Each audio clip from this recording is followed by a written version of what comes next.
많은 분들이 이렇게 생각합니다. 작년에 안 됐으니까 올해도 안 될 거라고요. 기준이 복잡해서 그냥 포기했다고요. 그런데 2026년 이 생각 때문에 매달 받을 수 있는 지원을 그대로 놓치고 있는 분들이 정말 많습니다.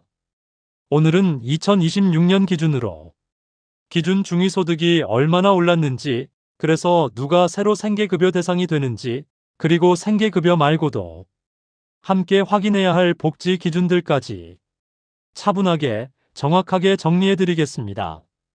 복지 이야기를 할 때 가장 먼저 나오는 말이 있습니다. 바로 기준 중위소득입니다. 기준 중위소득이라는 건 우리나라 전체 가구를 소득 순서대로 줄 세웠을 때 정확히 가운데에 있는 가구의 소득을 말합니다. 이 숫자가 왜 중요하냐면 생계급여, 의료급여, 주거급여, 교육급여, 그리고 각종 감면 제도까지 거의 모든 복지 기준이 이 기준 중위소득을 기준으로 정해지기 때문입니다. 2026년 기준 중위소득은 역대 가장 큰 폭으로 인상됐습니다. 4인 가구 기준으로 보면 월 649만 4천 원이 넘습니다. 작년보다 6.5% 오른 수치입니다. 1인 가구는 더 큽니다. 월 약 256만 원으로 7% 이상 올랐습니다. 이렇게 기준선이 올라가면 그 아래에 포함되는 사람도 함께 늘어납니다. 그래서 2026년에는 생계급여 대상자가 약 4만 명 이상 추가로 늘어날 것으로 보고 있습니다. 그럼 가장 중요한 질문으로 들어가겠습니다. 그래서 생계급여는 소득이 얼마까지 가능하냐는 겁니다. 생계급여는 기준 중위소득의 32% 이하일 경우 대상이 됩니다. 이걸 실제 금액으로 바꿔보면 이렇습니다. 1인 가구는 월 82만 원 정도 이하일 경우 가능합니다. 2인 가구는 약 136만 원 선입니다. 3인 가구는 약 175만 원 정도입니다. 그리고 많은 분들이 궁금해하시는 4인 가구 기준은 월 207만 8천 원 정도입니다. 여기서 꼭 짚고 가야 할 게 있습니다. 이 금액은 단순한 월급 기준이 아닙니다. 복지에서는 월급만 보는 게 아니라 소득인정액이라는 개념을 씁니다. 소득인정액에는 근로소득, 연금, 이자소득, 임대소득이 포함되고 여기에 자동차나 부동산 같은 재산도 일부 금액으로 환산돼서 들어갑니다. 그래서 겉으로 보기엔 월급이 조금 높아 보여도 공제 후에는 기준 아래로 내려오는 경우가 꽤 많습니다. 특히 65세 이상 어르신, 장애인, 근로소득이 있는 저소득 가구는 공제 항목이 많기 때문에 작년엔 안 됐어도 올해는 되는 경우가 실제로 많습니다. 이게 바로 작년 기준으로 포기하면 안 되는 이유입니다.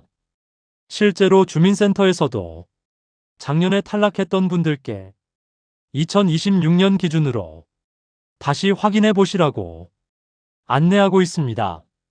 생계급여만 있는 것도 아닙니다. 생계급여 기준에 해당하지 않더라도 의료급여, 주거급여, 교육급여는 따로 받을 수 있는 경우도 많습니다. 의료급여의 경우 병원비 부담이 크게 줄어듭니다. 일종 수급자는 진료비가 거의 무료에 가깝고 이종 수급자도 본인 부담금이 매우 낮습니다. 주거급여는 전세나 월세로 사는 분들께 임차급여를 지원해주고 집이 있는 분들께는 집 수리비를 지원해줍니다. 지역에 따라 금액은 다르지만 대도시일수록 지원 금액이 높은 편입니다.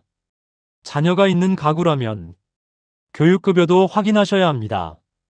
교재비, 학용품비, 교육활동 지원비까지 가정부담을 줄여주는 제도입니다.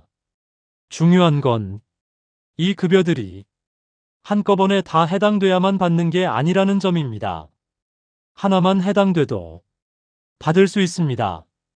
그리고 65세 이상 어르신이라면 기초연금도 꼭 함께 보셔야 합니다. 2026년 기준으로 기초연금 소득 기준도 올라갔습니다.